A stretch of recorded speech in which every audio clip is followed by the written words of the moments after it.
నమస్తే బ్రేకింగ్ చూద్దాం. కాకినాడ జిల్లా పిఠాపురం మాజీ ఎమ్మెల్యే వర్మపై జనసేన నాయకులు జన సైనికులు దాడి.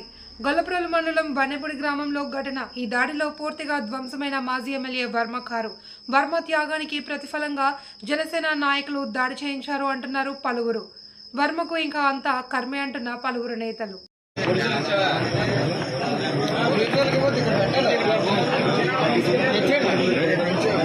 ఇంకో బిడ్డలు పట్టుకెళ్ళిపోయారు. ఫోటో తీసుకో.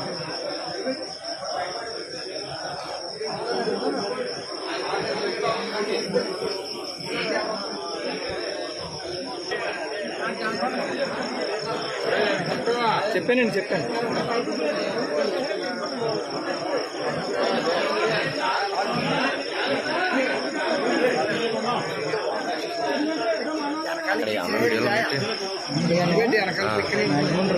కొట్టడానికి వచ్చారంత